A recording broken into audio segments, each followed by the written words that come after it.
Hey, welcome to Models and Agents for Beginners, episode 83 for June 25th, 2026. Some awesome AI developments today, and we're going to make all of it make sense. Let's get into it. Picture this.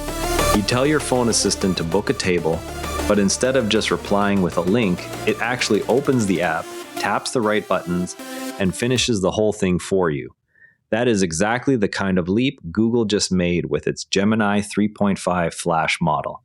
They added a feature called computer use, which gives the AI the ability to look at your screen and control the mouse, click buttons, and type on its own. Think of it like handing your usual voice assistant a pair of virtual hands so it can finish tasks instead of only describing what to do. The system works by taking a picture of everything on your screen, breaking the image into recognizable pieces like buttons and text boxes, then deciding the next useful action. On a test called OS World that measures how well AI handles real computer tasks, it scored 78.4, putting it on the same level as other leading models. For students, this could eventually mean an AI that organizes files or runs practice quizzes on actual websites without step-by-step instructions from you. For anyone thinking about future careers, it shows AI shifting from answering questions to working alongside people on longer projects. Developers can already experiment with the Gemini API to build simple agents that test apps or handle repetitive clicks. If you are not a coder, the easiest way to see the direction is to open Gemini on your phone or computer and notice how it already understands images and context better than older versions. Over time, this turns everyday tools into something closer to having a patient helper who can simply do the thing. Okay, now for my favorite part of the show. The deep dive where we look under the hood. You know how your phone guesses the next word while you are texting? Now stretch that same idea to guessing the next action on a screen instead. First, the AI snaps a picture of everything open on your computer. Then it breaks that picture into small, understandable pieces, the same way you spot a door or a light switch in a room.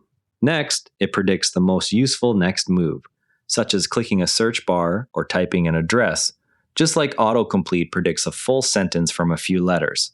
Finally, it sends the chosen action back to the computer so the cursor actually moves and clicks.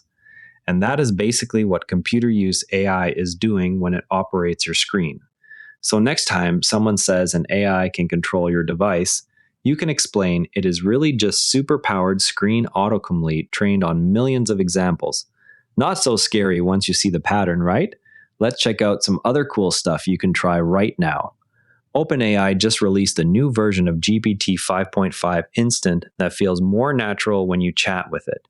It handles messy questions better and gives more reliable answers for things like shopping ideas or local suggestions.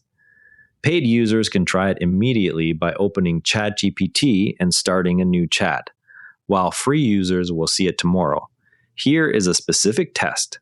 Ask it to recommend 3 movies based on a show you like. Then add the extra rule that nothing should have subtitles, and watch how it adjusts its suggestions. The second tool comes from Figma, the design platform. They added AI features that create motion graphics and shiny lighting effects just from a text description. Instead of drawing every frame yourself, you describe the movement and the AI fills it in. This works great for TikTok videos, school presentations, or game art. Go to figma.com, make a free account, open a new design file, and search for the new AI motion tools. Type something like, "Make this circle bounce like a basketball," and see the animation appear. A couple quick bits before we wrap.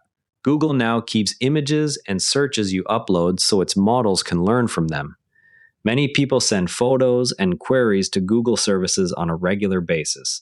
The company incorporates this material into training for its AI systems. Users who prefer to prevent that use have a direct way to adjust the behavior. The controls sit inside your Google account in the section called Search History and Data Controls. Making the change takes less than a minute. After the setting is updated, your activity stays more private. Separately, a recent report showed that chatbots like ChatGPT give answers matching left-leaning views about 80% of the time on political topics. Researchers tested several models and saw the same pattern across different questions. The pattern appears consistently no matter which political issue is presented. The result simply reflects the internet text the systems learned from during training. The finding serves as a reminder that model outputs mirror the data they were built on. No single company has announced changes to address the observed tendency yet. And that's a wrap. If any of today's stories made you go, that's cool, go play with it. Curiosity is how every expert started. See you tomorrow. And before you go, this show is part of the Natra Network, a family of daily podcasts on tech, science, and markets. Each one a short, sharp briefing you can finish on the commute. If today earned its place in your feed, here's your next listen. Unintended Consequences, True Stories of Good Intentions That Backfired. Find every show free at neh-ra-network.com.